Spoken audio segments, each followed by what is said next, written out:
Ancient cities are remembered for their grand temples and palaces. Their true wonder lies in something far more vital and complex.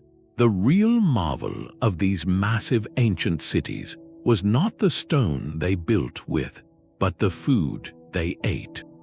Every single day, hundreds of thousands of people needed to be fed, watered, and fueled. This was a logistical puzzle of staggering scale, solved without computers, engines, or instant communication. It demanded a hidden world of administration, a vast and silent bureaucracy working in the shadows. This investigation pieces together the archaeological and textual clues to reveal those forgotten systems. By the end, you will understand the ingenious, often fragile machinery that made urban civilization possible. How did an empire track a single sack of grain across 1,000 miles? What kind of power resides in a standard clay bowl? We are about to uncover the quiet revolution in organization that truly built the ancient world. What does it mean for a society to master the simple, profound act of sharing a meal? To grasp the challenge, we must first see the cities themselves, not as ruins but as living, breathing entities. Picture the heart of the Roman Empire at its peak.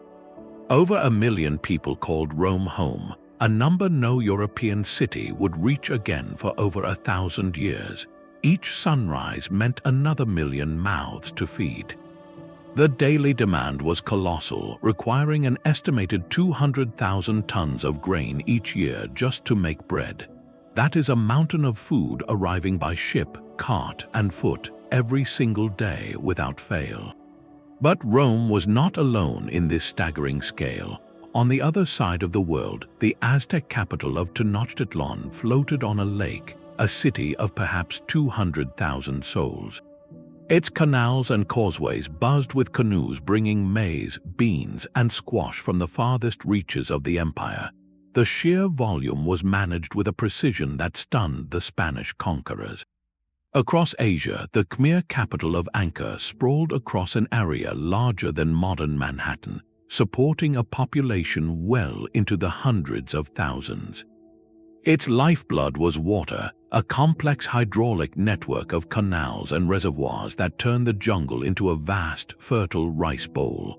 And in ancient China, the Tang dynasty capital of Chang'an was a meticulously planned metropolis of over 1 million people. Its grid of streets and markets supplied by a grand canal system stretching over 1,000 miles. The numbers are almost abstract until you break them down. Think of a single person needing just 2 pounds of grain and a gallon of water each day. Now multiply that by several 100,000. The result is a daily avalanche of necessities. Where does it all come from? How does it get into the city without causing chaos at the gates? Who decides who gets what and when? This was not a problem that could be solved by a few farmers bringing their surplus to a local market. This was a perpetual, city-sized emergency in slow motion. A single season of poor harvests, a broken aqueduct, or a blocked trade route could mean hardship for countless families. The survival of these glittering urban centers depended entirely on solving this logistical puzzle. The answer would not be found in a new kind of plow or a deeper well. It would be forged in clay tablets and papyrus scrolls, in standardized measures and official seals. It was an answer built not from stone but from rules. The silent machinery of control left its fingerprints everywhere, starting with the most basic tools of trade. Before a single grain could be distributed, it had to be counted. This is where we find our first tangible clues, not in grand decrees but in humble, everyday objects. Across empires, the need for fairness and fraud prevention led to a quiet revolution in standardization. In Rome, the modius was a standard wooden or bronze grain measure. Every merchant, every tax collector, every baker knew its exact volume. A sack of wheat was not just a sack. It was a precise number of modii, a unit that meant the same thing from the docks of Alexandria to the storerooms of a legion fort in Britain. This was a language of trust enforced by the state. If you were a farmer paying your tax, you needed to know you weren't being cheated. If you were a city official buying grain for the public dole, you needed to know you were getting what you paid for. The modius made that possible, turning a chaotic exchange into a reliable transaction. But the story goes deeper than simple measures. Look at the pottery. In ancient Mesopotamia, archaeologists find vast quantities of a specific type of bowl, all nearly identical in size. These were not fine dinnerware, they were functional, mass-produced vessels. Scholars believe these were ration bowls. A worker on a temple project or a canal would receive a daily allotment of barley, and this bowl was the guaranteed measure. The bowl itself became a unit of account, a physical promise from the administration to the individual. Think of it as an ancient meal ticket baked in clay. Then there are the seals and sealings, the ancient world's version of barcodes and tamper-proof locks. A sack of grain or a jar of oil would be tied shut with cord, and a lump of wet clay would be pressed over the knot. An official would then press his unique cylinder seal or stamp seal into the clay, leaving an impression. This seal served multiple purposes. It certified the contents, it identified the responsible official or institution, and it acted as a security device. If the clay was broken when the shipment arrived, everyone knew it had been tampered with.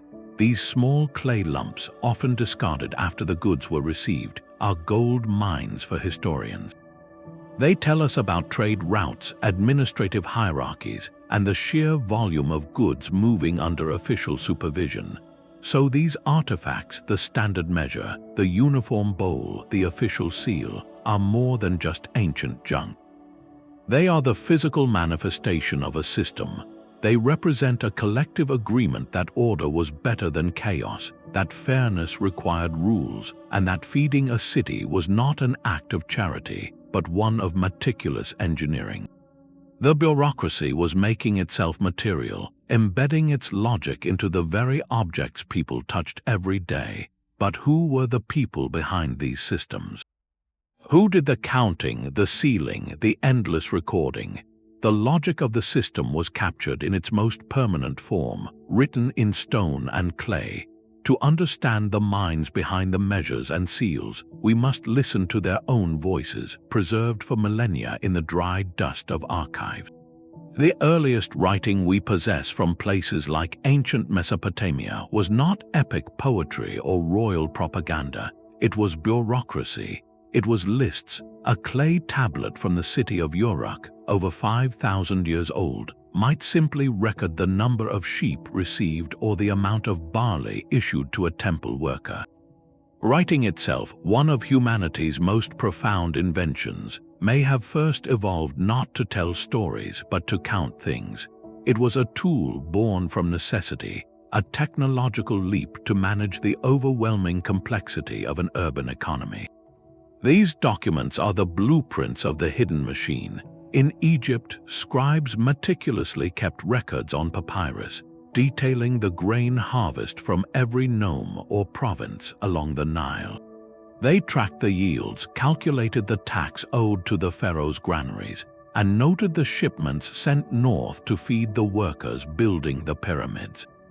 These were not just notes, they were the state's memory, allowing it to plan, to project, and to exert control over a vast agricultural landscape. The sheer volume of this paperwork is staggering.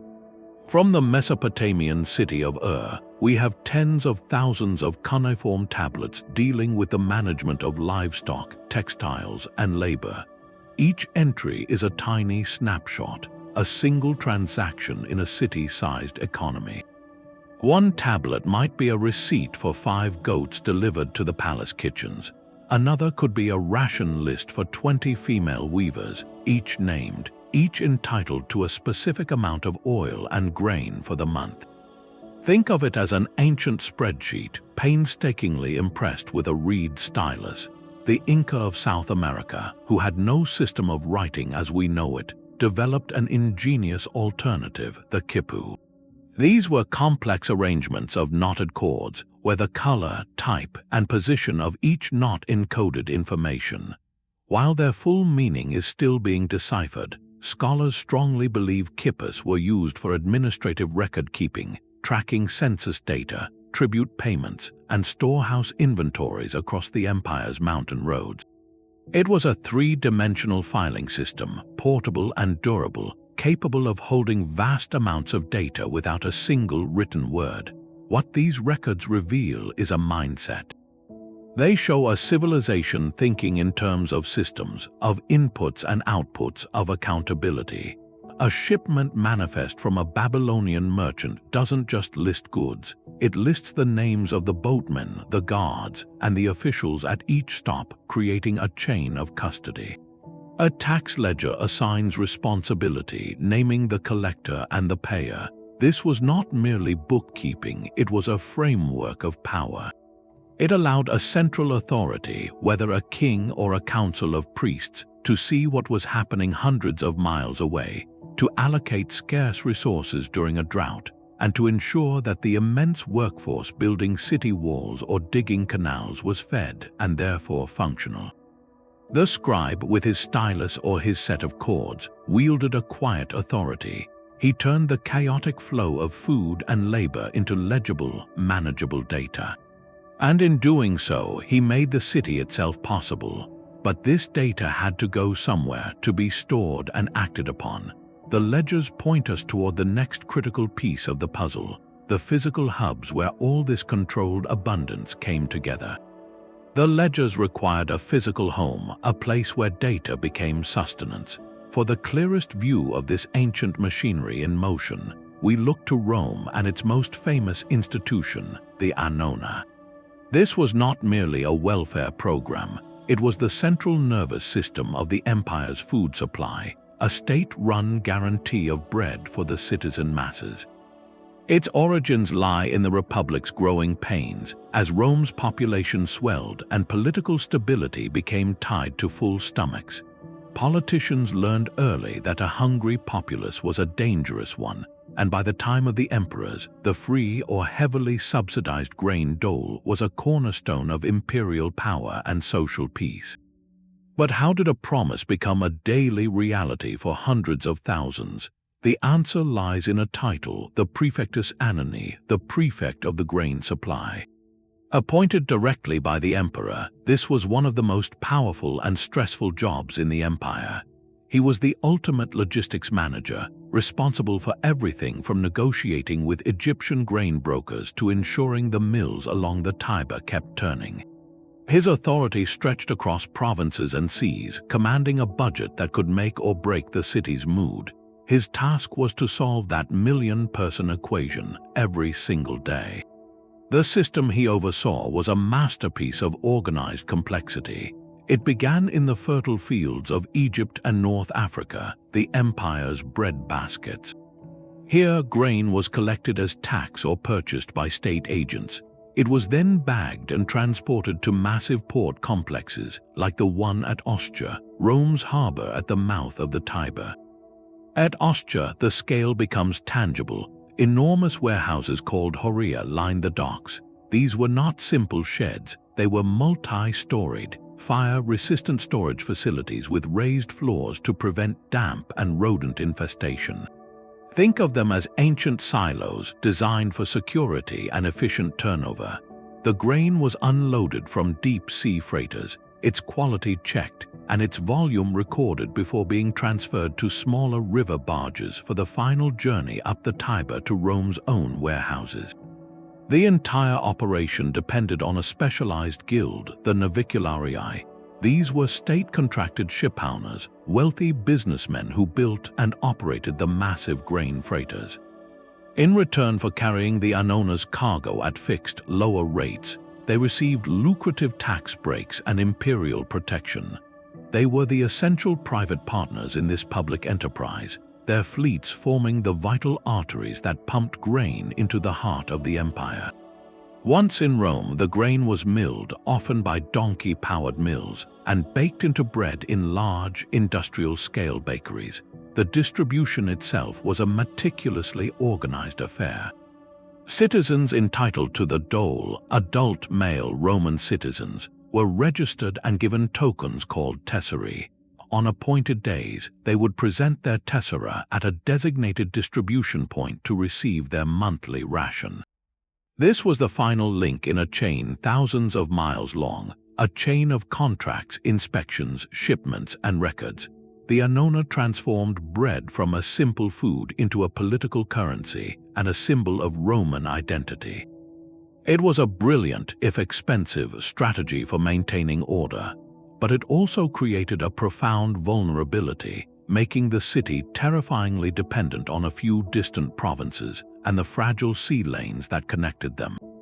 The smooth functioning of this system meant peace. Its failure, as every prefect knew, meant chaos. This Roman model shows us the ancient food bureaucracy at its most advanced, but it also begs a deeper question. What happened when this intricate top-down control met the unpredictable realities of nature and human error? Rome's system was a marvel of maritime commerce and imperial accounting, yet it represented only one solution to the ancient puzzle. For a truly different approach, we must travel across the world and high into the Andes Mountains, to the empire of the Inca. Here, a civilization built not on coins and contracts, but on an entirely different principle, obligation. The Inca managed a territory of staggering geographic complexity, from coastal deserts to cloud forests to peaks over 20,000 feet high. In this vertical world, a single valley could contain multiple climate zones. How could a central authority possibly ensure a stable food supply across such a fractured landscape? Their answer was ingenious and rested on two pillars, the Mita and the qollqa. First, consider the Mita. This was not a tax paid in grain or gold, but in labor. Every household across Tawantinsuyu, the land of the four quarters, owed a certain amount of work to the state each year. This labor could be used for building roads, terracing mountainsides for agriculture, serving in the military, or, crucially, constructing and maintaining the empire's infrastructure. This concept transformed human effort into the primary currency of the state. It was a system of reciprocal obligation, where the state provided security, organization, and festivals, and the people provided the work that made it all function. The most visible and vital products of this labor were the qollqa. These were the Inca storehouses, and they were everywhere, thousands upon thousands of them, built in long, neat rows on hillsides above towns and along the empire's famous road network. They were strategically placed in cooler, drier high-altitude air to act as natural refrigerators. Archaeologists have identified tens of thousands of these structures. A single administrative center might be surrounded by hundreds. They were not grand palaces, but simple, circular stone buildings with thatched conical roofs, designed for one purpose: preservation. Inside, they held the empire's resilience: dried potatoes called chuño, freeze-dried meat known as charqui, quinoa, maize, and textiles. This was the Inca's strategic reserve, a nationwide network of pantries. Now, here is where the system reveals its profound logic. The Mita labor built the qollqa. Then, more Mita labor was used to fill them. Communities would produce a surplus beyond their own needs, and this surplus, considered property of the state and the sun god Intai, was transported and stored. But this was not hoarding for its own sake. The qollqa system was a tool for radical redistribution and risk management. In a region where a frost in one valley could wipe out a potato crop, while a drought plagued another, the state could move food from areas of plenty to areas of scarcity. A community suffering a poor harvest could request support from the local administrator, who would authorize a distribution from the nearest storehouses. The state also used these stores to feed the very Mita laborers as they worked on state projects, and to supply the army on the move.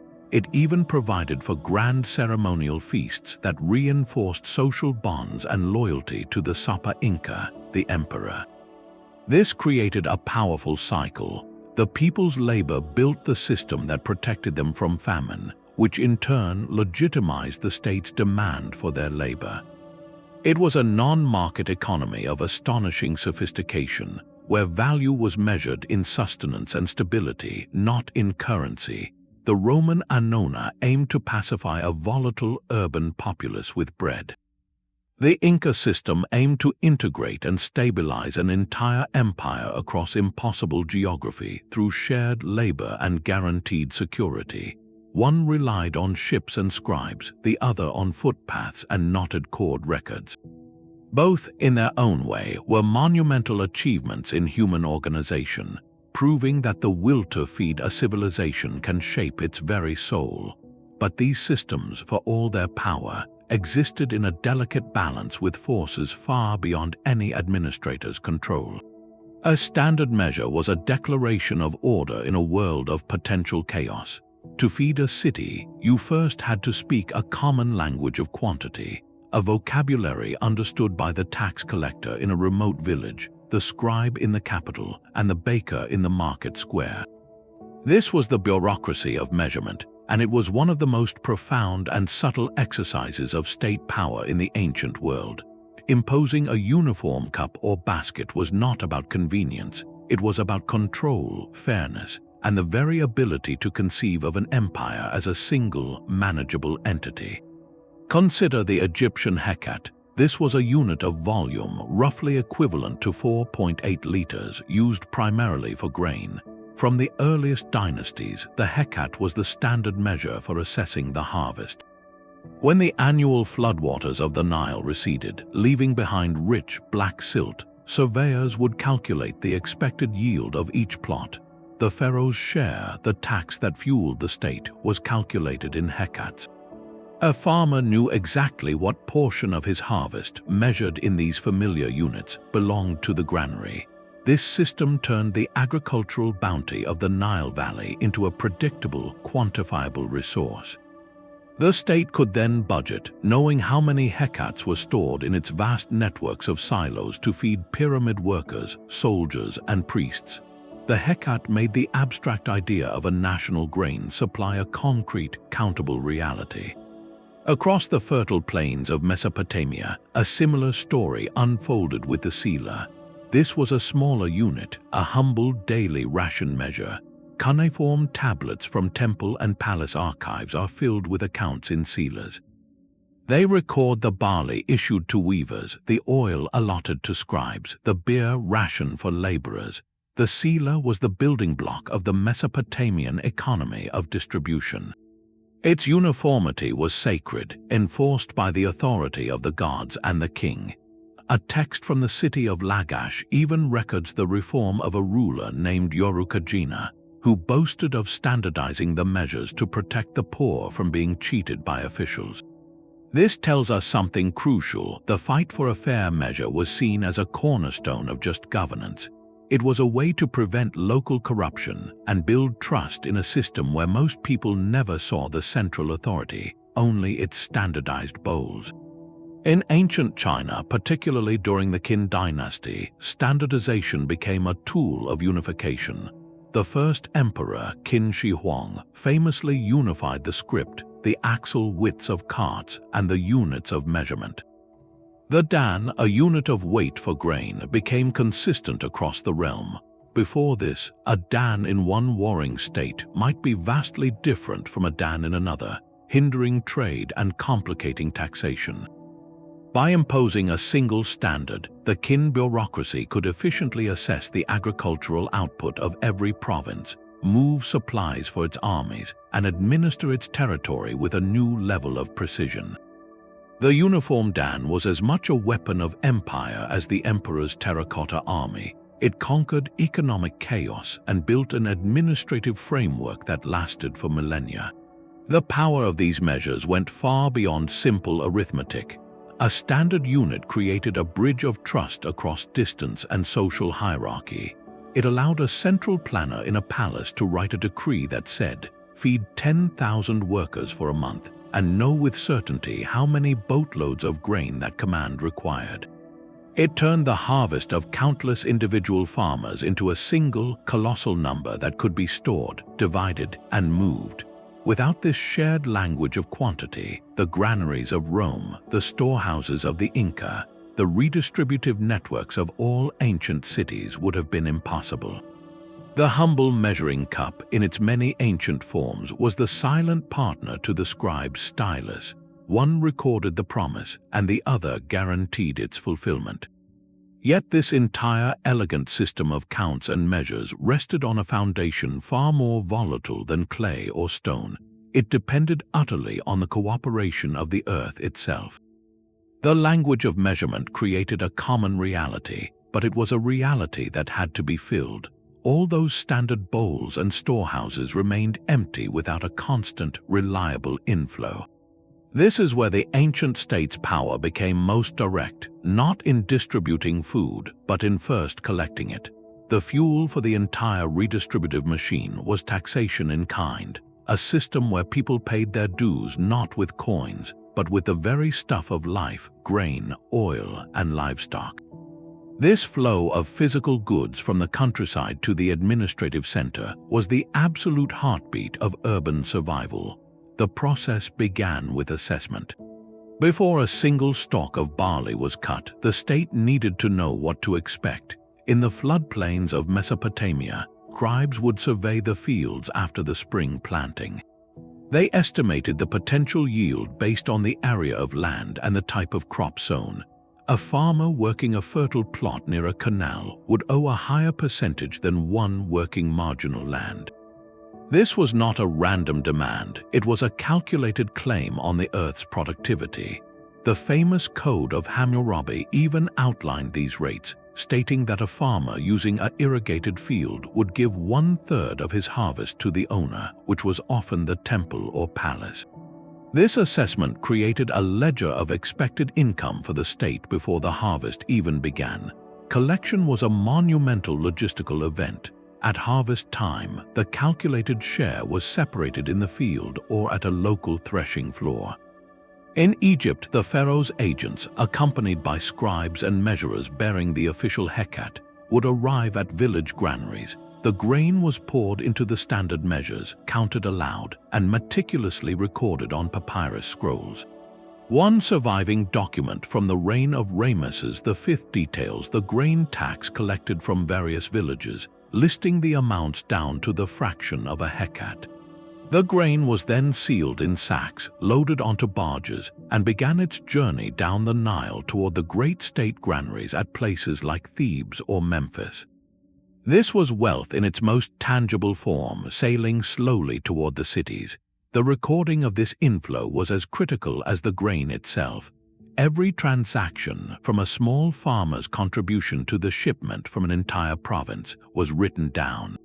In the Mesopotamian city of Umma, archaeologists have found entire archives of tablets that are essentially tax receipts. One tablet might read, from the farmer Ernanch, son of Lu-Ninurta, received 5 gur of barley, the tax of his field. The name of the official who received it, the date, and the seal impression all followed.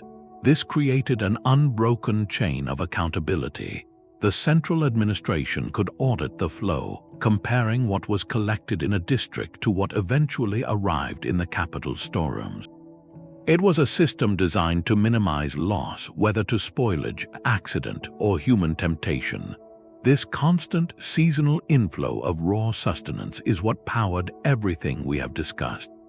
The grain ration for the pyramid worker in Giza was ultimately a portion of the tax paid by a farmer in Upper Egypt. The oil distributed to temple attendants in Babylon came from olive groves taxed by the palace. The mountains of dried potatoes in the Inca qollqa were the material manifestation of the labor obligation, the Mita, fulfilled by communities across the Andes. Taxation in kind transformed the scattered agricultural surplus of an entire realm into a centralized, deployable resource. It was the engine that converted the work of the land into the stability of the state, making the city not just a place where people lived, but a place where they could be reliably fed by the labor of thousands they would never meet.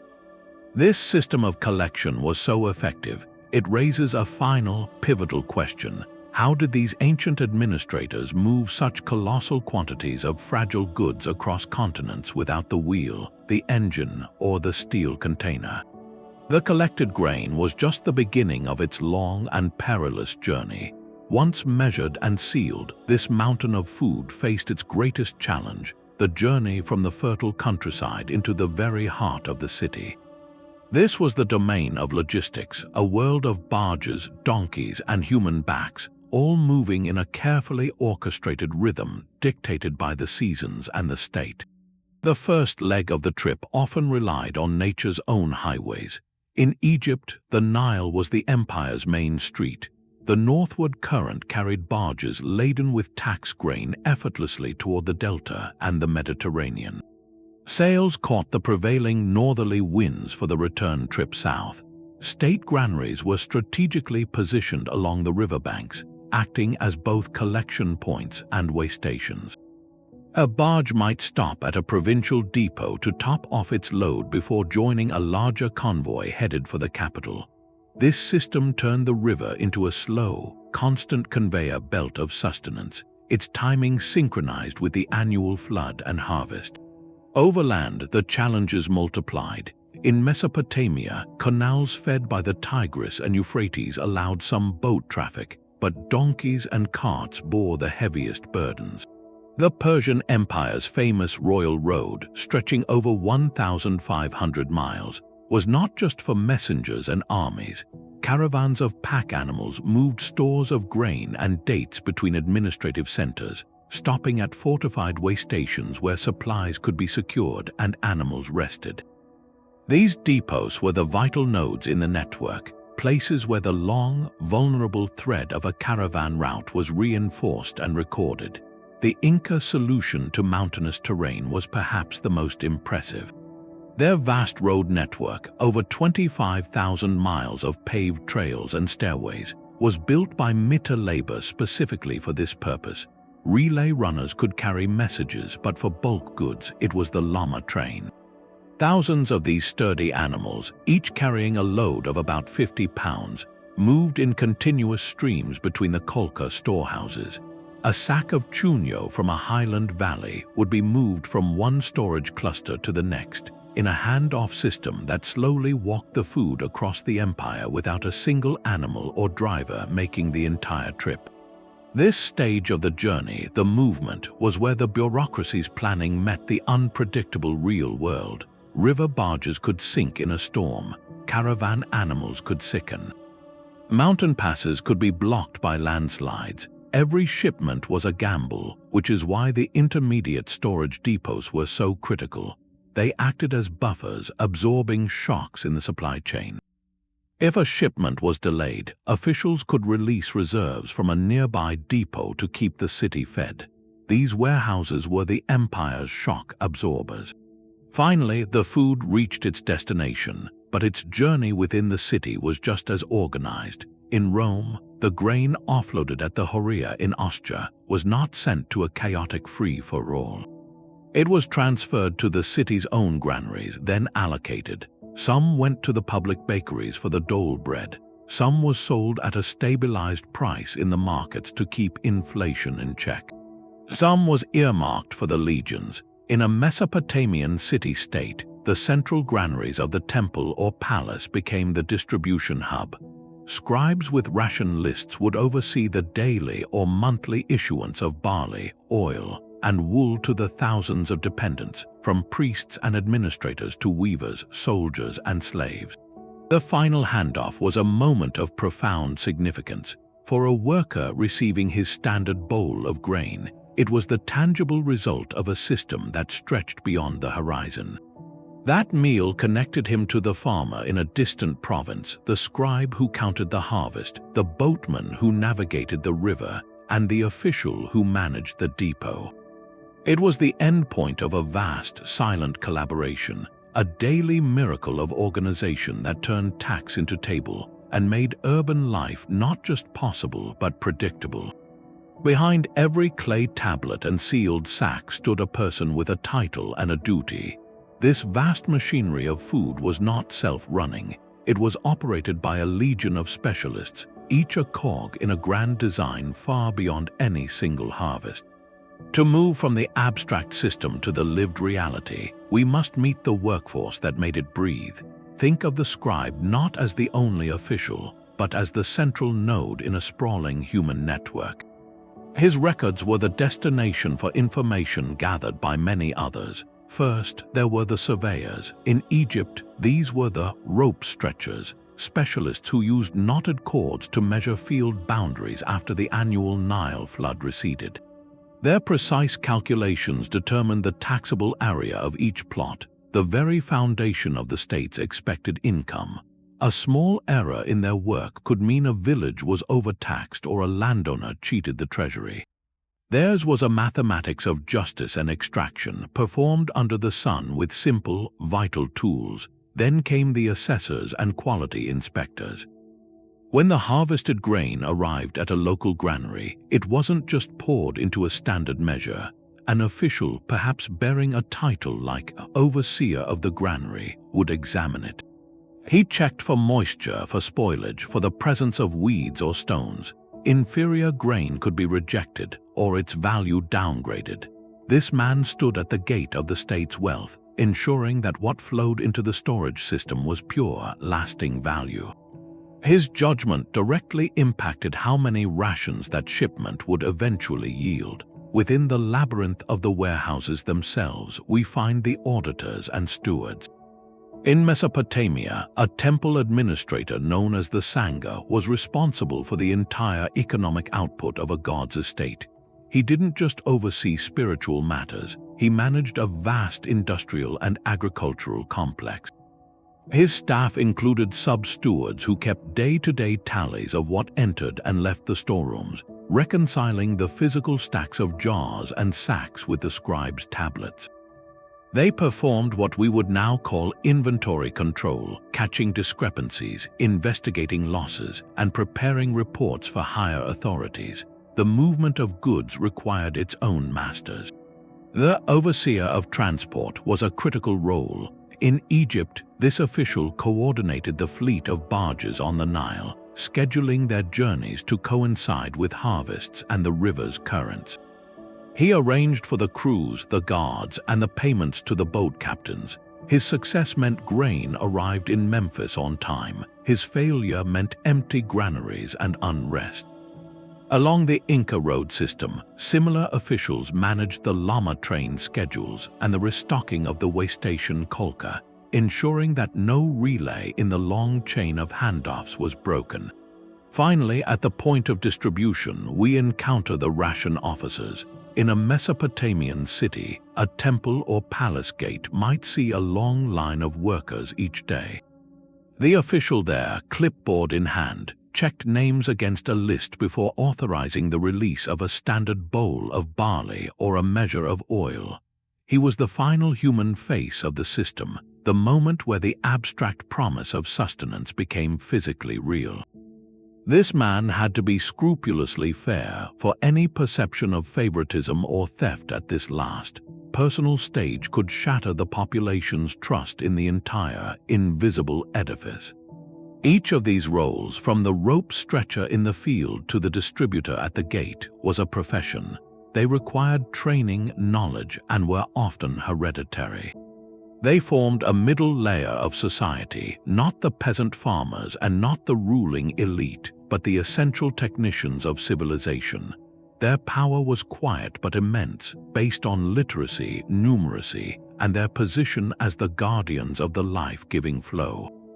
They were the human circuitry that connected the fertile earth to the hungry city, turning the chaos of nature into the order of a daily meal. And their existence proves that the ancient world's greatest invention may not have been the plow or the pyramid, but the specialized job description. That daily bowl of grain was far more than a meal, it was a contract. Across the ancient world, the most powerful tool of the state was not the sword, but the ration.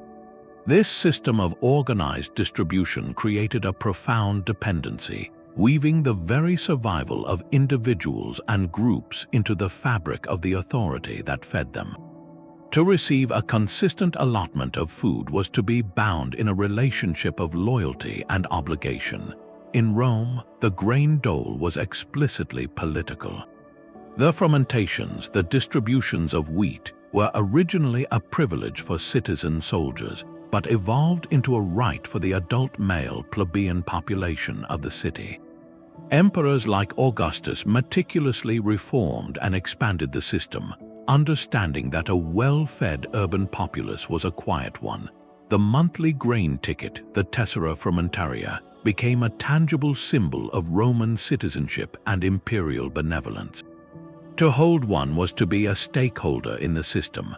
A politician who threatened the dole risked riots, while an emperor who ensured its smooth flow could count on the cheers of the crowds. The message was clear: your loyalty is exchanged for your bread.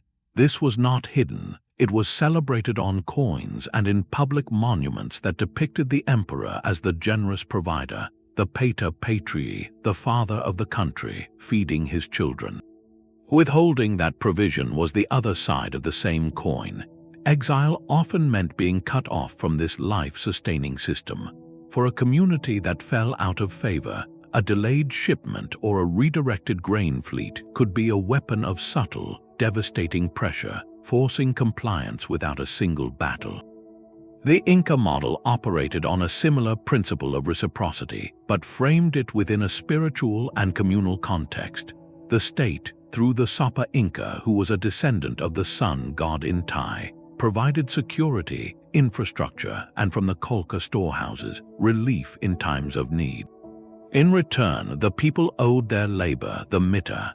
The feast was a critical part of this exchange. After a period of communal work on a state project, the administrators would host a large feast, providing food and drink from the state stores. This was not just a party, it was a ritual of reciprocity that solidified the bond.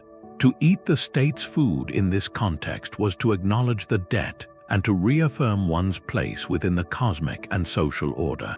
Refusing the labor obligation meant forfeiting this support network, isolating a community from the very system that guaranteed its resilience against famine. This created what scholars call consumption communities, groups of people defined by what and how they received their sustenance from the state. A Roman legionary on the frontier consumed a diet specified by military regulations, distinct from the civilian dole bread, binding him to his unit and to Rome. A temple scribe in Babylon received rations of oil, barley, and wool that were tied to his rank and function within the religious hierarchy, reinforcing his identity as a servant of the gods. These were not just job benefits, they were markers of status and belonging. Your ration bowl placed you on a map of power, telling everyone who you worked for and who you depended upon. The system ingeniously transformed a basic biological need into a mechanism of social sorting and control. It made the abstract concept of the state personally vital, something that arrived not as a tax demand but as a daily measure of survival. This quiet, relentless distribution built a kind of power that was far more durable than fear alone. It built a power rooted in routine and need. But this elegant machinery of control had a critical weakness, one that could bring even the greatest empire to its knees. The entire system was a monument to human planning, yet it rested on a terrifyingly fragile truth. The greatest threat to any ancient city was not an invading army, but a silent, empty granary. For all their ledgers and measures, these bureaucracies knew their control was an illusion against drought, flood, or blight. Their ultimate test and their most ingenious designs were not for daily operation, but for its catastrophic failure. They built protocols for famine. Across civilizations, we find evidence of a deliberate, strategic pessimism baked into their planning. The most visible sign was the creation of massive strategic reserves, granaries that existed not for daily use, but as a buffer against disaster. In Egypt, the pharaohs maintained enormous state granaries separate from the annual tax collection cycle. These were filled in years of spectacular plenty, creating a multi-year cushion. The biblical story of Joseph, interpreted through an administrative lens, is a parable of this exact crisis protocol. It describes a visionary advisor interpreting a royal dream to predict 7 years of abundance followed by 7 years of famine. His recommended solution was a quintessential bureaucratic maneuver: impose a 20% tax on the harvest during the good years, store that grain in designated cities, and then release it during the lean years. Whether historical or literary, the story perfectly captures the ancient ideal, using foresight and state power to smooth out nature's brutal volatility. The Inca took this concept to its geographic extreme with their network of qollqa. By dispersing thousands of storehouses across every climatic zone, they ensured that a crop failure in one valley did not mean starvation, because the state could draw on reserves from a dozen other valleys unaffected by the same weather pattern. This was diversification built into the landscape itself, but storing food was only half the battle. You also had to manage desperate people. Here, the bureaucracies revealed a darker, more calculated side of their planning. Ancient texts from Mesopotamia and Egypt speak of years of misery or bad Nile. The response was often a suite of emergency measures. One common tactic was the suspension of normal economic activity. Debts might be forgiven by royal decree to prevent social collapse, as seen in Mesopotamian clean slate edicts. Grain would be released from the reserves and sold at below market prices, or even distributed freely to prevent riots. Labor might be redirected from monument building to essential irrigation repair or food for work projects. The most drastic protocol, however, involved moving the people themselves. The Inca, masters of demographic engineering, would sometimes relocate entire communities or mitmak from areas of scarcity to areas of plenty. This was not a gentle process, but a state-directed migration to balance population with food supply. It was a cold, logistical solution to a biological crisis, treating human populations as another resource to be allocated for the stability of the whole. These famine prevention plans show us the ancient bureaucracy at its most ambitious and its most sober. They understood that their true purpose was not just to distribute abundance, but to defy scarcity. They were playing a long game against nature's randomness, using surplus as a shield and movement as a weapon. In their meticulous preparations for the worst, they acknowledged the fundamental vulnerability of the civilization they had built. A civilization that could write its laws in stone but could not command the rain. The granary was not just a storehouse, it was a sacred space. To ensure the smooth operation of this life-giving machine, ancient rulers did something profound. They wrapped the entire bureaucracy in the cloak of the divine. The cold logic of quotas and ledgers was sanctified, transformed from mere administration into a holy duty. This fusion of faith and function was the ultimate tool for ensuring compliance, making the system feel inevitable, just, and overseen by powers far greater than any human official.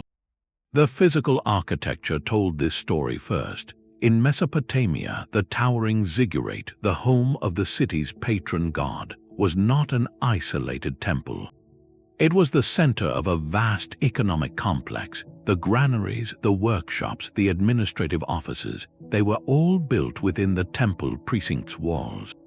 The barley that filled those storerooms was not considered the property of the king, but of the god. The king himself was merely the steward, the earthly manager of the divine estate. When a scribe recorded the intake of grain, he was doing the god's bookkeeping. When a ration officer distributed barley to a weaver, he was dispensing the god's bounty.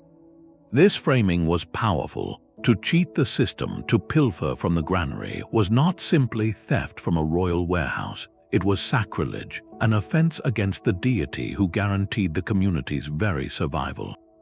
The act of an audit, of checking the physical stocks against the clay tablet records, became a religious ritual. In Egypt, this concept reached its zenith with the pharaoh.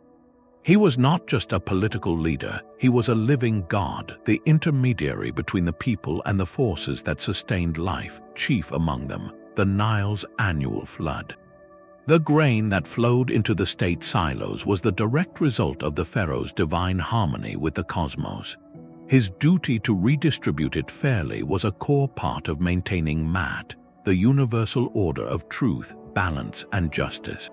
A text from the Middle Kingdom instructs a vizier, the highest administrative official, to act impartially because he serves the god-king, stating, "It is an abomination of the god to show partiality."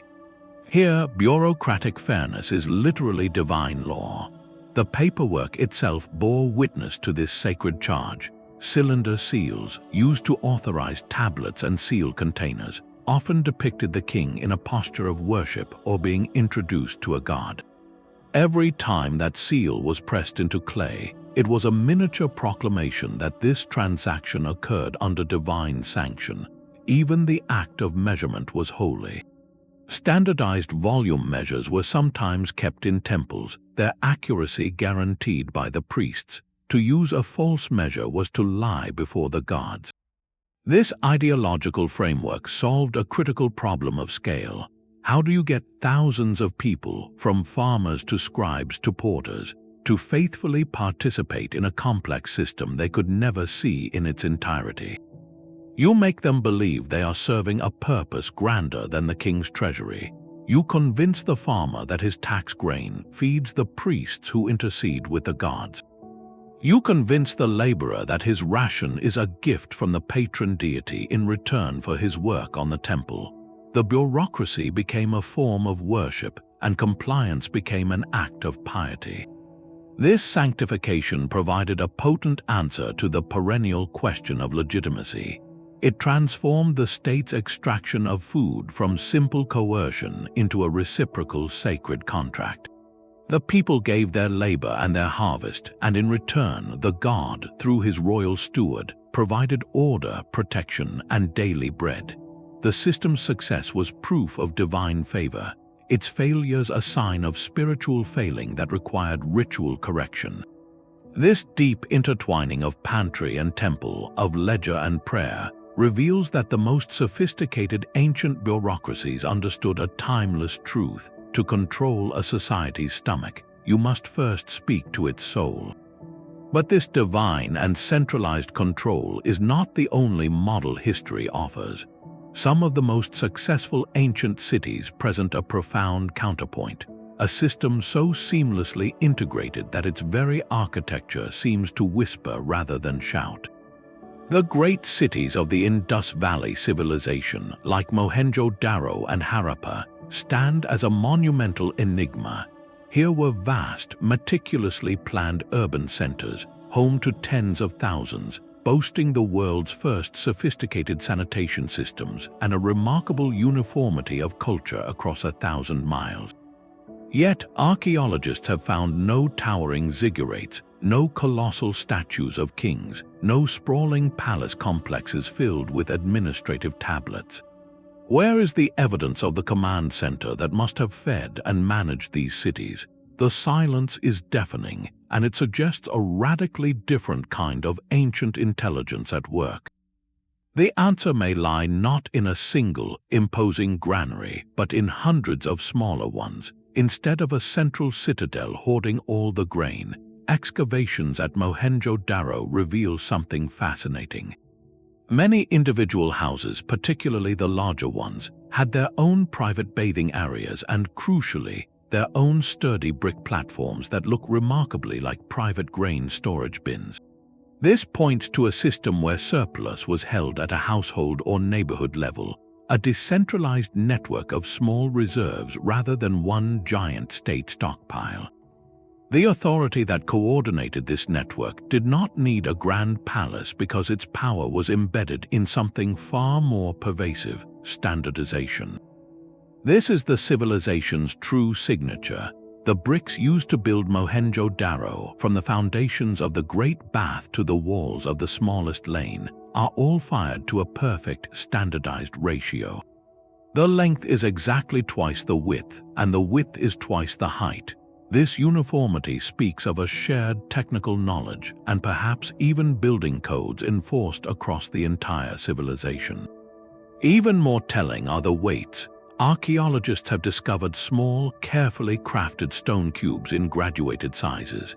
These are not random stones, they are precision weights, and they follow a uniform system based on a unit of about 13.7 grams. These weights have been found from the coast to the distant inland cities, all identical. A merchant in the port of Lothal used the same set of weights as a trader in Harappa, 800 kilometers away. This implies a level of commercial and, by extension, administrative integration that is staggering for its time.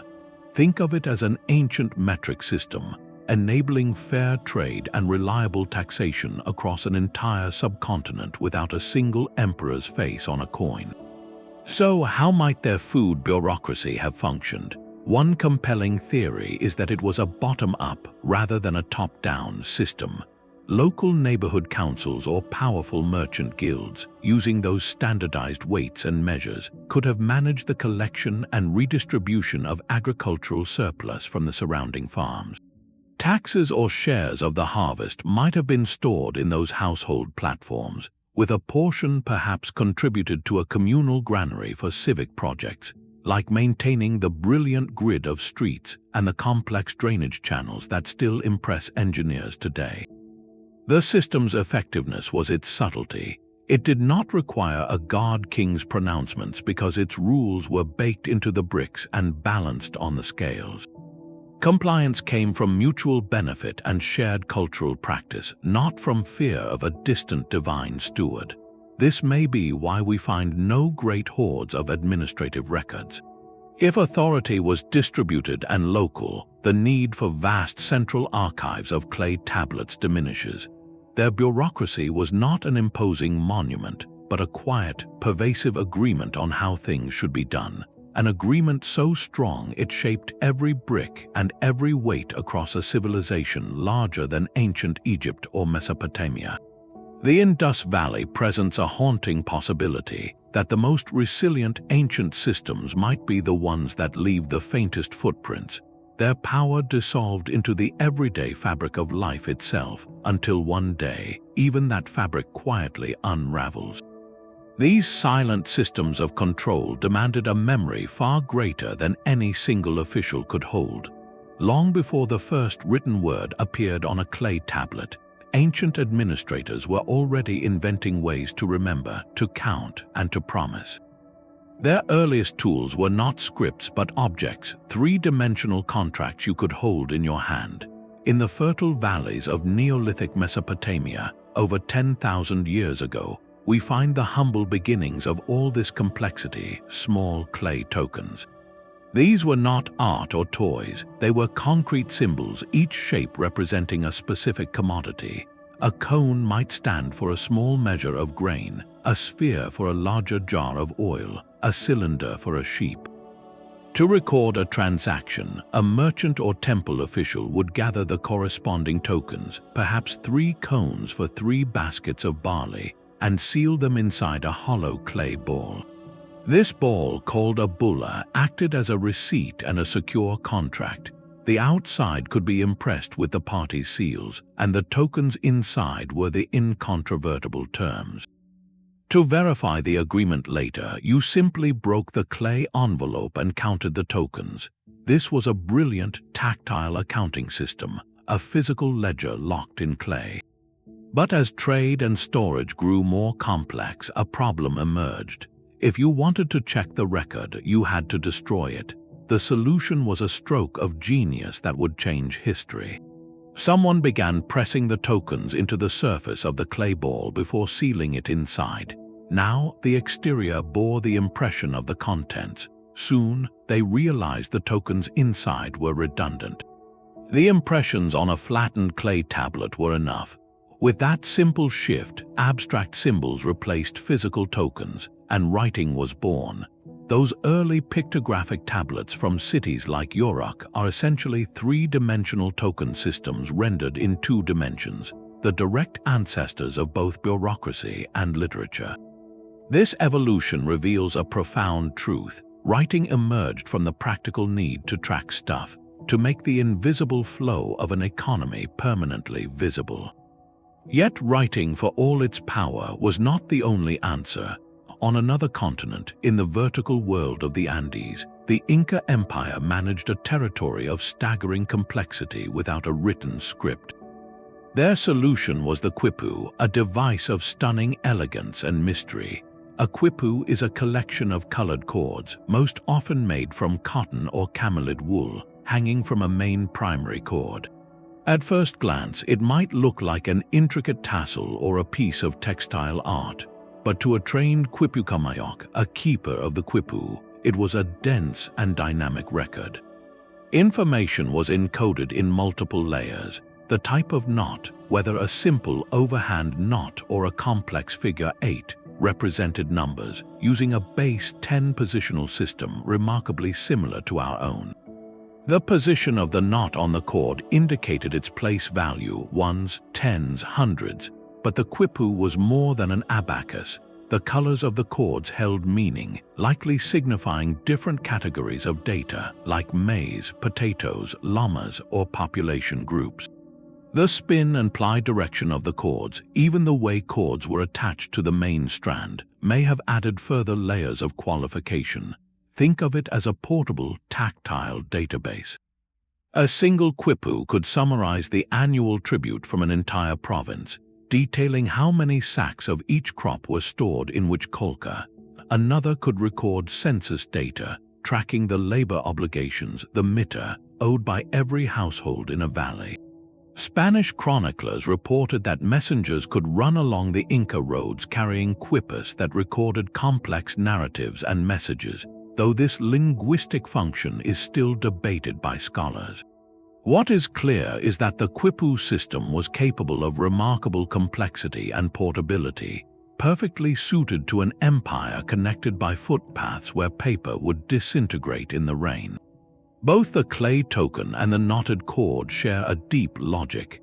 They are technologies of trust designed to make an agreement or account objective and verifiable across time and distance. The Mesopotamian token in a bulla was a concrete promise, a sheep you could literally hold. The Inca knot was a frozen number, a quantity of grain that could be recounted by any trained official. They transformed fleeting spoken agreements and mental calculations into durable, physical facts.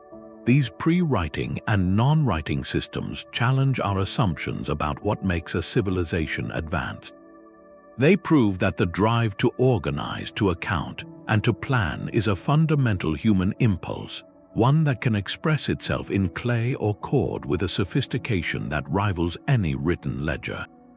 The story of ancient accounting is not a straight line from primitive to advanced, but a branching tree of innovation, where different cultures crafted their own unique keys to unlock the same essential problem: how to remember tomorrow what was promised yesterday. Even the most totalizing state systems left room for a different kind of exchange. The silent machinery of rations and storehouses did not eliminate the human desire for variety, for choice, for the simple pleasure of a transaction between individuals.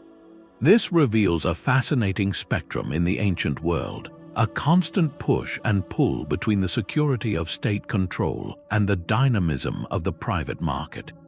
At one end, we have Rome's brilliant, pragmatic hybrid.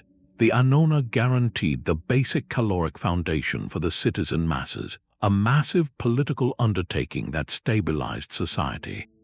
But if you walked through the bustling markets of the Subura or the Forum Boreum, you would see a completely different economy in action. Here, vendors sold olives from Hispania, garum fish sauce from Pompeii, fine wines from Campania, and exotic spices from the East. This was a vibrant, price-driven marketplace where merchants competed for customers and fortunes could be made. The state did not try to supply these goods. It focused its immense logistical power on the single, critical commodity of grain. Everything else was left to private enterprise, regulated by market officials and guilds, but fundamentally free. This created a dual economy. The state handled the existential risk of famine, while the market provided the texture of life, the flavors, luxuries, and specialties that turned survival into living. A Roman citizen could rely on his monthly wheat dole for bread, then use his wages, if he had any, to buy cheese, vegetables, or meat in the market. The system acknowledged that complete control was neither possible nor desirable. It used the heavy hand of the state for the most vital task, and the invisible hand of the market for everything else, creating a resilient and surprisingly modern economic ecosystem. Contrast this with the far end of the spectrum, embodied by the Inca Empire. Their system, built on the Mita labor tax and the qollqa storehouse network, was far more totalizing. The state aimed to manage not just the baseline of survival, but a significant portion of all economic activity. There was no coinage, no recognizable class of independent merchants moving goods freely across the realm. The long-distance movement of staples was a state monopoly, managed by administrators moving goods along the royal roads to balance supply. However, to call it a completely controlled economy would be an oversimplification. At the local level, in village markets or during festivals, a lively barter trade flourished. A farmer from a potato-growing highland community might trade his surplus for maize from a lower valley, or for pottery or textiles made by specialists. This exchange happened outside the state's direct redistribution channels, in the spaces between the official obligations. Yet this local market was nested within, and ultimately dependent upon, the overarching state system. The food security provided by the qollqa network meant communities could engage in local trade without the paralyzing fear of starvation, and the roads built by Mita labor made those local gatherings possible. The Inca state did not seek to eliminate exchange but to subjugate it, to make it a secondary feature of a landscape it fundamentally owned and organized.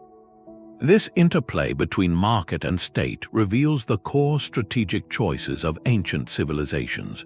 Rome chose to control the single point of greatest vulnerability, grain, and let the market handle the rest, a calculated gamble that fostered commerce but also made the city perilously dependent on a few supply lines. The Inca chose to integrate the entire chain of production, storage, and long-distance distribution into a single, reciprocal system, maximizing stability at the cost of economic individualism. Most ancient societies existed somewhere between these poles. In Mesopotamia, the temple and palace granaries dominated the grain supply for their vast dependence. Yet cuneiform tablets also record countless contracts between private individuals, loans of silver, purchases of houses, and partnerships for trading ventures. The state provided the framework and the core rations, while a parallel economy of personal enterprise hummed alongside it. The ultimate purpose of both systems, however, was the same: to manage scarcity in a world of uncertainty. The market distributed goods based on price and desire. The state distributed goods based on status, obligation, and strategic need. One was driven by individual ambition, the other by collective planning. The most successful cities often found a way to let both logics coexist, using the predictability of the state to create the stable conditions in which the ingenuity of the market could thrive. This delicate balance was the final, and perhaps most fragile, achievement of the ancient food bureaucracies. A recognition that to feed a city was not to command every mouthful, but to orchestrate the conditions under which every mouth could find its fill. The trust that held these systems together was always a fragile construction. For every scribe faithfully recording a shipment, there was a temptation; for every grain measure, a chance for deceit. How did these vast bureaucracies, operating across continents, ensure that their lifeblood was not siphoned away before it reached the hungry city? The answer lies in a culture of pervasive verification, a quiet war on fraud waged with seals, surprise inspections, and meticulously duplicated records. This was the system's immune system, constantly scanning for corruption. The first line of defense was physical security. We have already seen the official seal pressed into clay over a sax knot, a tamper-proof lock. But that was just the start. In Egypt, the granaries themselves were fortresses. The entrance to a state silo complex was often a single, narrow doorway that could be easily guarded. The thick mud brick walls were designed to be rodent-proof and fire-resistant. Access was strictly controlled, likely limited to a handful of officials, each with their own specific responsibility. One man might hold the key, another the seal, and a third the ledger. This separation of duties meant no single person could open, empty, and cover up the theft of a granary on their own. It was an ancient form of internal controls, requiring conspiracy for major fraud. Then came the audits. These were not annual formalities, but sudden, unannounced inspections that could strike fear into the heart of a local administrator. In Mesopotamia, a high official from the capital or the temple, accompanied by armed guards and senior scribes, would descend upon a provincial granary. The team would physically count every sack and jar, weighing and measuring samples to check for quality dilution, like mixing chaff with good grain. They would then compare these physical counts with the local steward's clay tablet records. Any discrepancy demanded an explanation. A fascinating set of tablets from the city of Umma records just such an audit. The inspector's tablet lists the theoretical stocks that should be present based on the records, then the actual stocks found. Line by line, it notes shortfalls, a few missing baskets of barley here, a jar of oil unaccounted for there. The local officials were then held personally liable to make up the difference. This was accountability in its most direct form. Your records were a promise, and your personal wealth was the collateral. The accounting methods themselves were designed to catch errors and fraud. While not double-entry bookkeeping as we know it, ancient systems used clever duplication. A transaction would often be recorded on two separate tablets. One copy stayed with the local official, the other was sent to the central archive. During an audit, these two documents could be compared. Any alteration to the local copy would be glaringly obvious when held against the sealed, unchangeable version sent to the capital. In some cases, scribes would write a summary of the contents of a sealed bulla or bag on its outside surface. If the seal was broken and the contents replaced, the description on the clay tag would no longer match. This created multiple cross-referenced points of verification, a paper trail made of clay. The punishments for getting caught were severe, and they were public. A Babylonian law code prescribes death for a merchant who cheats on the weight of silver in a transaction. While we have fewer explicit laws about granary theft, texts and letters hint at the consequences. An official found guilty of embezzling state grain could face execution, enslavement for his entire family, or being forced to repay the loss many times over. The message was brutal and clear. The food of the city was sacred, and stealing it was an attack on the community's very survival. These punishments underscore the system's deepest anxiety. They knew their complex web of trust was vulnerable at every knot. A bribed guard at a canal depot, a scribe who agreed to alter a tablet, a measurer with a slightly small cup. Any of these small betrayals could cascade, weakening the entire structure.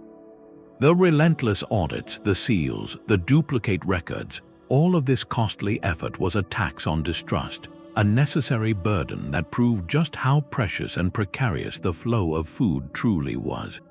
It reveals that for all their divine sanction and standardized bowls, these ancient administrators were realists. They built their systems not on the hope of human honesty, but on the assumption of human temptation, and then designed a labyrinth of verification to contain it. The ledgers and storehouses tell a story of human triumph, but the land itself holds a different record. For every city fed and every empire sustained, an ecological price was paid, a quiet transformation of the earth orchestrated by the same bureaucracies that promised stability. This drive to feed millions did not just reshape societies, it reshaped continents. To meet the relentless demand of tax quotas and ration systems, ancient administrators became unwitting architects of environmental change, their orders echoing in the clearing of forests and the redirection of rivers. Consider the Roman appetite for grain. To supply the Annona, vast swaths of North Africa, once the fertile breadbasket of Carthage, were transformed into monoculture estates. The need for consistent, high-volume yields led to intensive farming practices that, over centuries, stripped nutrients from the soil. Without modern crop rotation or fertilizers, the land became exhausted. The very success of the bureaucratic machine in extracting maximum output could, in the long term, undermine the agricultural foundation it depended upon. This was a slow-motion crisis where each successful tax collection season might inch the landscape closer to depletion, a hidden deficit in the Earth's own ledger. The quest for arable land pushed frontiers into forests. In Mesopotamia, the early city-states needed timber for construction and fuel, but more critically, they needed open fields for their barley and wheat. Cuneiform records speak of kings boasting of clearing great tracts of woodland. This deforestation, driven by the need to expand the taxable land base, had cascading effects. Without tree roots to hold the soil, erosion increased. Silt filled the very canals that made irrigation possible, requiring constant, labor-intensive dredging, work organized, of course, by the same state bureaucracy. The system created a feedback loop. Its solution to one problem, a need for more grain, created another, the silting of its waterworks, which demanded more organized labor to fix. Perhaps the most profound environmental signatures were those of water management. The bureaucracy's greatest tool for risk mitigation was also its most landscape-altering. The massive hydraulic systems of the Khmer at Angkor or the Hohokam in the American Southwest were feats of social organization. Canals, reservoirs, and dikes were not natural features. They were imposed designs, blueprints drawn by central planners and executed by thousands of hands. These projects diverted rivers, drained swamps, and created entirely new waterscapes to support the intensive rice or maize agriculture that fed urban centers. While often brilliant, these systems were fragile. A shift in climate, a particularly severe flood, or a failure of maintenance could cause the entire carefully balanced hydrological system to collapse, with dire consequences for the food supply it was built to secure. The bureaucracy, in its effort to control nature's variability, sometimes made societies more vulnerable to its larger, unpredictable shifts. This environmental legacy frames these ancient administrations in a new light. They were not just managing people and grain, they were managing ecosystems, often with a short-term focus on yield and stability. The standardized bowl of grain represented a victory over hunger, but it also represented a calculated trade, a portion of the wilderness, the topsoil, and the free-flowing river sacrificed at the altar of urban order. This silent cost, written in pollen records and sediment layers, reminds us that the first great wave of globalization was not just about connecting trade routes, but about homogenizing landscapes to feed the machine of civilization. The success of these systems was so complete that it masked their ultimate dependency, not just on the obedience of farmers, but on the continued patience of the land itself. The water that carved Angkor's landscape was also its greatest ledger. In the Khmer Empire, the bureaucracy's most powerful tool was not a clay tablet or a knotted cord, but the monsoon rain itself. Here, in the sprawling metropolis of Angkor, food security was not managed in granaries alone, but in the vast, shimmering sheets of water that still define the ruins. The empire's genius was to transform a volatile climate of punishing drought and drenching flood into a predictable engine of rice production. This required a hydraulic bureaucracy of breathtaking ambition, one that literally reshaped the earth to feed a city. At the heart of this system were the barrays, immense rectangular reservoirs that acted as the empire's strategic water banks. The largest, the West Barray, is a staggering 5 miles long and 1.5 miles wide, an artificial lake holding over 50 million cubic meters of water. Building and maintaining such a structure was an act of social organization as much as engineering, mobilizing thousands of laborers through a system of corvée or labor tax directed by a specialized class of water managers. These officials were the true power behind the throne, for they controlled the timing of life and death for the rice paddies. Their task was one of delicate balance. During the intense monsoon rains, they would open channels to divert floodwaters into the barrays, preventing the fields from being washed away. Then, as the dry season set in and the rains ceased, they would release this stored water back through a complex network of canals and smaller tanks to irrigate the rice fields for a second or even third annual crop. This was not mere irrigation, it was water accounting on a continental scale. The bureaucracy had to predict rainfall, calculate storage capacity, and allocate water rights to different districts and farming communities. A clay seal or a written order here took the form of a sluice gate, opened or closed on the command of an official whose authority flowed with the water. The system created a profound dependency. A farmer's entire yield, and thus the tax he owed to the state, was determined by his access to this managed water. The state, by controlling the sluices, controlled the harvest. It could reward loyal communities with ample water and pressure rebellious ones with scarcity, all without drawing a sword. The hydraulic network also served as a transportation grid, moving not just water but the rice harvest itself on barges to central storehouses, and facilitating the movement of laborers and troops.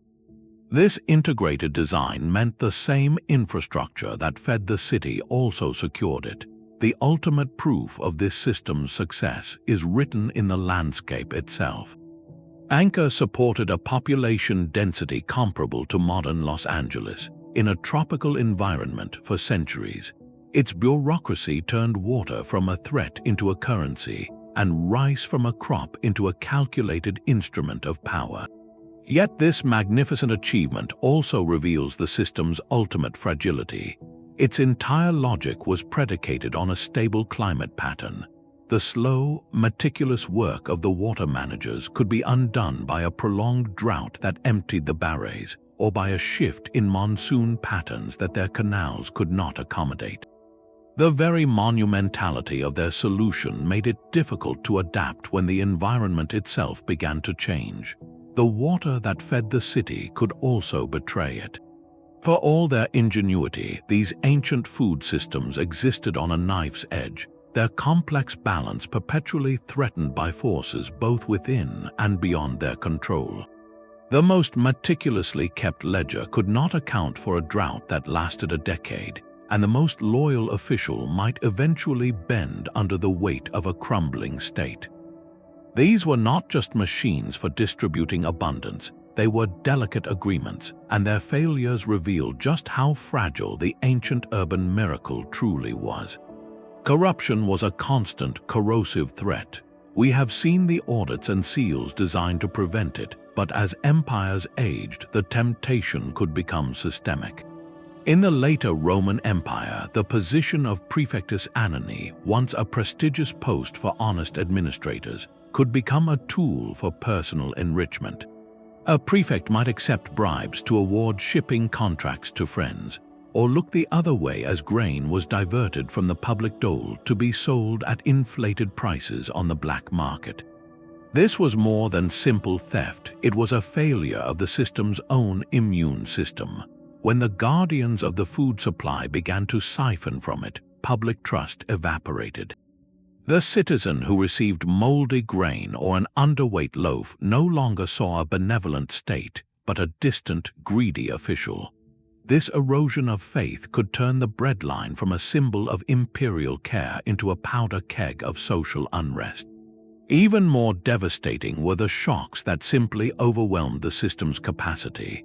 The grand reserves of Egypt or the networked qollqa of the Inca were designed for typical bad years, not for unprecedented catastrophe. A series of volcanic eruptions in the 6th century, for instance, triggered a period of global cooling and failed harvests. From the Roman Empire to the distant Maya cities, storehouses were emptied, and the bureaucratic protocols for famine relief proved insufficient. When the reserves ran out, the intricate machinery of distribution had nothing left to distribute.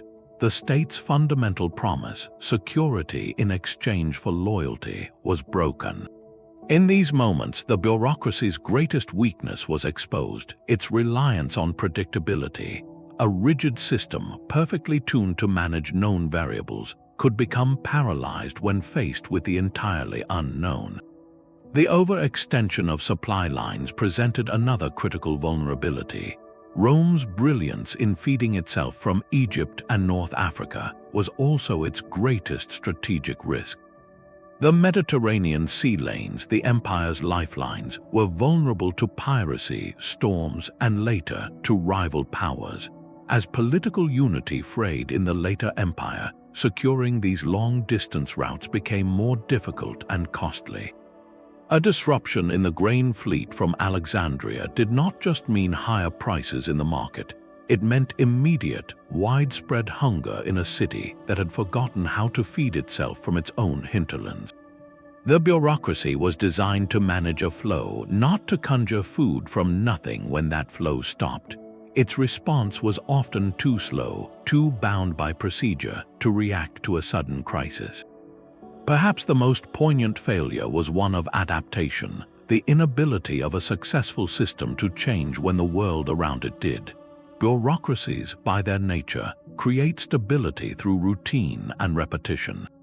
But when the climate shifted, or new enemies emerged, or the agricultural base degraded, that very rigidity could be fatal.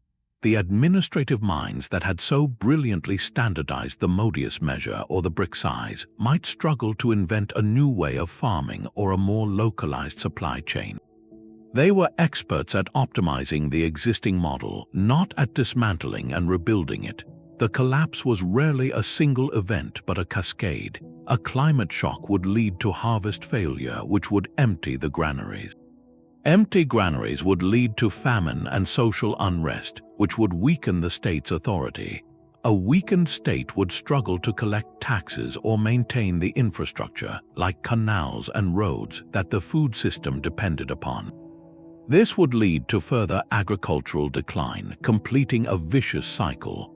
The very systems that had enabled the rise of massive cities could, under stress, accelerate their unraveling. The silent machinery, so effective in times of stability, could amplify disaster when the foundations began to shake. These failures are not mere footnotes, they are an essential part of the story. They remind us that these ancient achievements were not destinies but conscious, hard-won efforts, perpetually balanced between human ingenuity and the unforgiving realities of a fragile world. The silent collapse of these systems left behind a puzzle scattered across millennia. How can we possibly reconstruct the intricate workings of a bureaucracy that vanished centuries ago, whose records are written in seeds, soil, and bone? The answer lies in the modern world's own form of detective work, a multidisciplinary toolkit that allows us to listen to the whispers left behind by ancient administrators. We are no longer limited to reading the tablets they intentionally wrote. We can now read the unintentional records they left in the very earth and in the bodies of the people they fed. Our first clues often come from the smallest of sources, a single charred seed. This is the domain of paleobotany, the study of ancient plant remains. By carefully sifting through the soil of a storeroom floor, a kitchen midden, or even the sediment of an ancient latrine, archaeologists can recover seeds, grains, and pollen. These tiny time capsules tell a powerful story. Finding a high concentration of barley in a neighborhood of small houses and a different mix of more exotic grains near a palace complex paints a vivid picture of rationing and social hierarchy. The discovery of crops from distant regions in a city's heart, like black pepper from India in a Roman port, maps the reach of trade networks that supplied the urban appetite. A shift in the dominant grain type over centuries can signal a state-led agricultural policy, a bureaucratic decision to promote one hardy crop over another to ensure a more reliable tax base. Each seed is a data point in an ancient spreadsheet, entered not by a scribe but by the daily habits of consumption and disposal. To understand the scale of the production that filled those storehouses, we now look to the sky. Satellite imagery and aerial photography have revolutionized our view of the ancient landscape. From space, patterns invisible on the ground emerge. In places like the arid coast of Peru, the geometric lines of vast, abandoned irrigation canals and field systems become clear, revealing the staggering footprint of state-organized agriculture. In the jungles surrounding Angkor, laser scanning technology called LiDAR pierces the dense canopy to map the full extent of the Khmer hydraulic grid, showing canals and reservoirs that supported a population far larger than once believed. In the Middle East, the ghostly outlines of ancient field boundaries and silted-up canals, visible only in certain light or from high altitude, show how bureaucracies literally carved their logic into the earth. These technologies allow us to see the system from the administrator's own vantage point, not as disconnected ruins, but as a coherent, landscape-wide machine designed for a single-purpose production. But what was the human outcome of all this organization? For that, we turn to the people themselves through the science of osteology, the study of bones. Our skeletons are biological ledgers recording the story of our diet and health. By analyzing chemical isotopes in ancient bones and teeth, scientists can determine what a person ate over their lifetime. The ratio of certain isotopes can reveal if someone's protein came primarily from terrestrial animals or marine sources, or if their diet was rich in a particular grain like millet versus wheat. This lets us test the bureaucratic record in a profoundly personal way. Did the workers building the pyramids really eat a diet rich in meat and fish, as some administrative texts suggest? Bone chemistry can confirm or contradict the official ration lists. We can also see if elite individuals enjoyed a more varied, protein-rich diet compared to common laborers, quantifying the inequality embedded in the distribution system. Patterns of dental wear, lines of arrested growth in teeth indicating childhood periods of stress or illness, and bone lesions can tell us about periods of hardship, potentially correlating with times of famine or systemic failure that the state's own records might gloss over. The body does not lie, and its testimony adds a deeply human dimension to the clay tablet's dry account. Of course, the most direct testimony comes from the administrative tablets, seals, and quipus themselves. The decipherment of scripts like cuneiform and Egyptian hieroglyphs was the master key that unlocked the logic of these ancient systems. It transformed strange symbols into grocery lists, tax receipts, and ration rosters. We can read a Babylonian scribe's frustration with a delayed shipment, or an Egyptian official's report on the quality of the grain harvest. The very repetitiveness of these documents, their formulaic language and obsessive detail, is what confirms their bureaucratic nature. They were not unique literary works, they were the standardized paperwork of empire. The study of seal impressions, their distribution and styles, helps trace the flow of goods and the hierarchy of officials, much like tracking the digital signature on a modern document. Even the ongoing decipherment of the Inca Quipu is slowly revealing how knots and colors could encode census data and storehouse inventories, proving that a complex state can run on a language of cord and knot without a single written word. Together, these diverse fields of study form a kind of forensic team for ancient economies. The paleobotanist examines the seed evidence, the remote sensing specialist maps the field of operation, the osteologist questions the human witnesses, and the epigrapher reads the official testimony. Their combined findings cross-check each other, building a case for how these hidden systems functioned. It is a process of connecting microscopic details with continental scales, of linking a chemical signature in a tooth to a royal decree on a palace wall. This detective work does more than satisfy historical curiosity. It reassembles the blueprint of a foundational human achievement, the collective decision to feed a city, and in doing so, reveals the astonishing ambition and vulnerability of our first attempts to build a world together.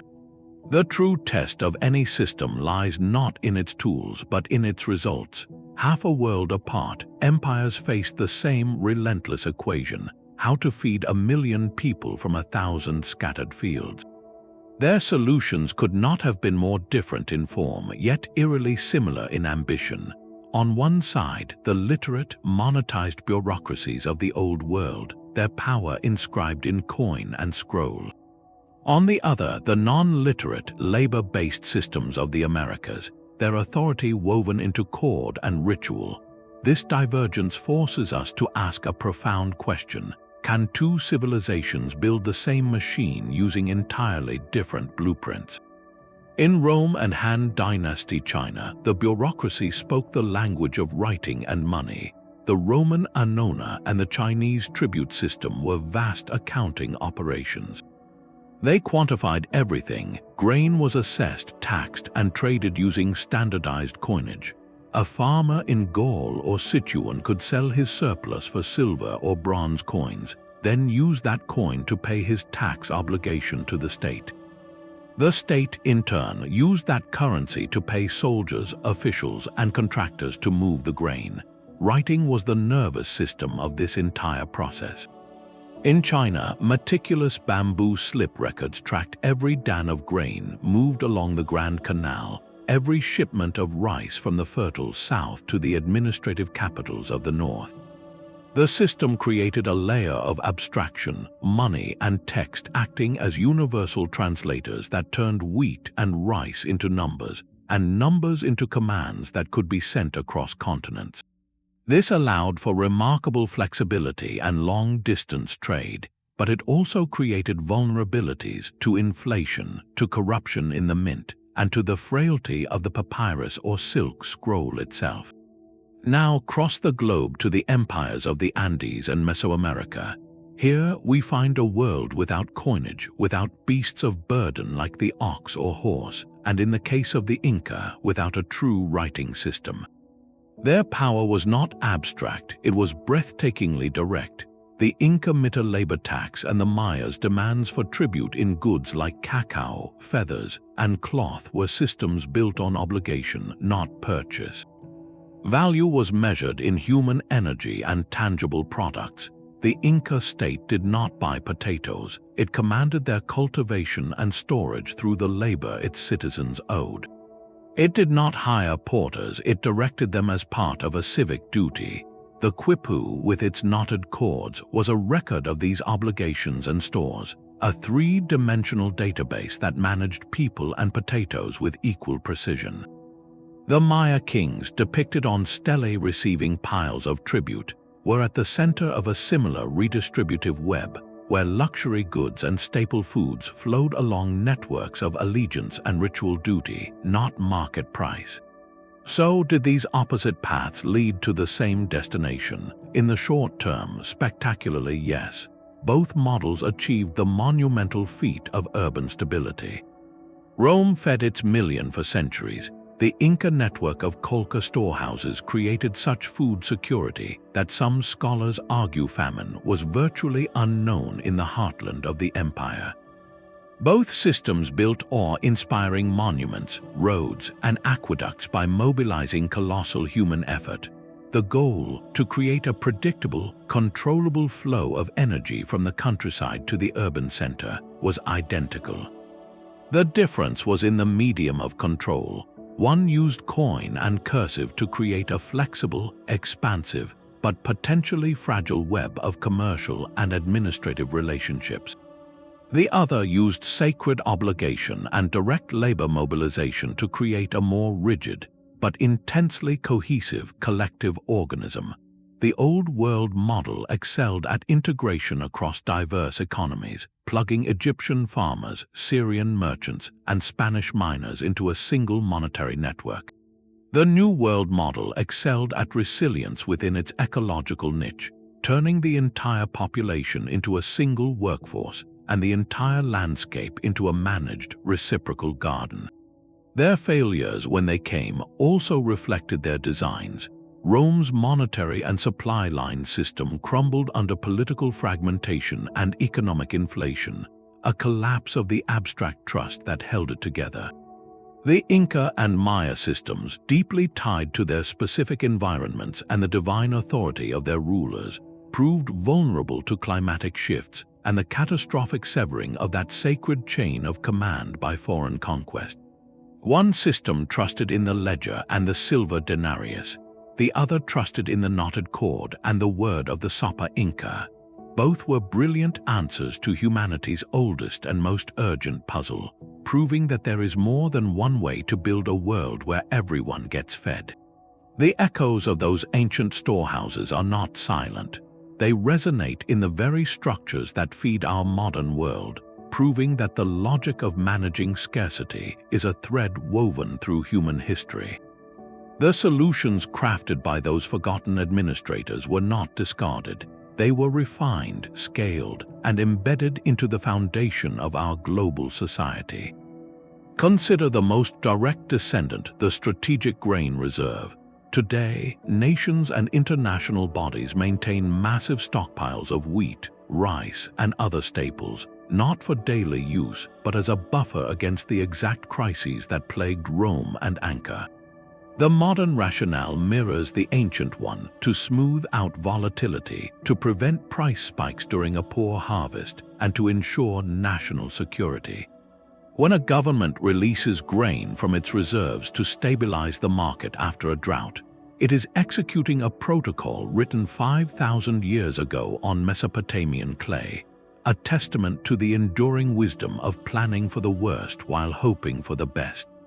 The principle of the Inca qollqa, dispersing reserves to mitigate local failure, is alive in the global food aid network, where supplies are strategically positioned around the world to respond to regional famines. The ancient revolution in standardization has found its ultimate expression in the shipping container. The uniform Roman modius and the identical Indus Valley weights were early steps toward a universal language of trade. Today, that language is spoken in steel. The standard 20-foot and 40-foot shipping container is the global modius, a single measure that has revolutionized logistics. Just as a Babylonian merchant knew exactly how many sealers of barley a ship could hold, a modern freight manager knows precisely how many containers fit on a cargo ship, train, or truck. This universal box and the complex digital systems that track it is the direct heir to the sealed bulla and the clay tablet manifest. It allows goods to flow from a factory in one hemisphere to a store shelf in another with an efficiency that would stun an ancient scribe. Yet the underlying goal is identical: to move vast quantities of goods reliably, securely, and accountably across vast distances. Perhaps the most profound legacy is the concept of public distribution for social stability. The Roman grain dole was a political tool to maintain peace. Its modern equivalents are the social safety nets found in nations around the world, from food stamp programs and subsidized rice to school lunch initiatives. While the mechanisms are more sophisticated and the ideals often rooted in rights rather than patronage, the fundamental calculation remains. Societies recognize that widespread hunger is destabilizing, and that ensuring a basic level of food security is not just an act of charity, but a prerequisite for a functional, peaceful community. The ancient bureaucrat allocating rations to temple weavers understood this calculus of order just as well as a modern policymaker does. These connections reveal something startling. We have not moved beyond the ancient dilemmas of logistics. We have simply equipped their solutions with new technology. The satellite that monitors global crop yields is the spiritual successor to the Egyptian scribe surveying the Nile's flood. The digital ledger of a blockchain supply chain is a direct descendant of the cuneiform tablet and the knotted quipu, seeking to create an unbreakable chain of trust. The core challenges how to produce enough, move it efficiently, store it safely, and distribute it fairly are timeless. The ancient world's answer was bureaucracy, a system of rules and records that could outlive any single individual. Our world runs on the same principle, just written in silicon and satellite signals instead of clay and cord. This legacy asks us to look at the mundane systems around us, the grocery supply chain, the national grain reserve, the barcode on a package with new eyes. They are not modern inventions, but the latest chapters in humanity's oldest and most vital story, the perpetual, quiet negotiation between the hunger of the city and the bounty of the earth. Their greatest legacy was not written in conquests but in continuity. The silent machinery of grain measures and ration rosters achieved what armies alone could never guarantee, the sustained daily miracle of a city at peace. Military power could carve an empire from the map, but only a food bureaucracy could weave that territory into a lasting civilization. It transformed the sporadic windfall of the harvest into a predictable tide of calories, the essential fuel for everything else that makes a society complex. Without this underlying stability, the arts, the sciences, the law, and the grand architecture we so admire would have remained fleeting sparks, not enduring flames. The true pillars of these ancient worlds were not marble columns, but the administrative protocols that ensured a child, a craftsperson, and a king all received their daily bread. This was the quiet foundation upon which all other grandeur was built, a foundation of profound practical ingenuity. That ingenuity, however, was forever matched by a deep and sobering fragility. These systems were masterpieces of balance, perpetually negotiating between the hungry present and the uncertain future, between human trust and human temptation, between the order of the ledger and the chaos of the natural world. A single broken sluice gate in Angkor, a prolonged drought that emptied the qollqa, a corrupted official siphoning the Annona, any of these could begin a cascade from order to hardship. Their strength was also their vulnerability. They made societies wonderfully efficient and terrifyingly dependent. The very standardization that allowed 1 million people to be fed also made it difficult to adapt when the old rules no longer applied. These civilizations bet their survival on the belief that they could outplan nature and out-organize scarcity, a gamble of breathtaking ambition. Today, we walk through their ruins and see temples and palaces. But the more profound ruins are invisible, the faded echo of a system that once moved mountains of grain along rivers of human agreement. The broken pottery of a standard bowl, the faint impression of a cylinder seal in clay, the silent rows of storehouses on a hillside, these are the true monuments. They remind us that before a society could contemplate the gods or the stars, it first had to solve the elemental puzzle of the shared meal, the management of abundance, the fair distribution of scarcity, the logistics of trust across distance. These are not modern problems. They are the foundational challenges of civilization itself, written in the oldest ledgers we possess. In the end, the story of these hidden bureaucracies is not just about how ancient cities were fed, but about the timeless human endeavor to build a world where everyone gets a seat at the table and where the table itself never goes empty.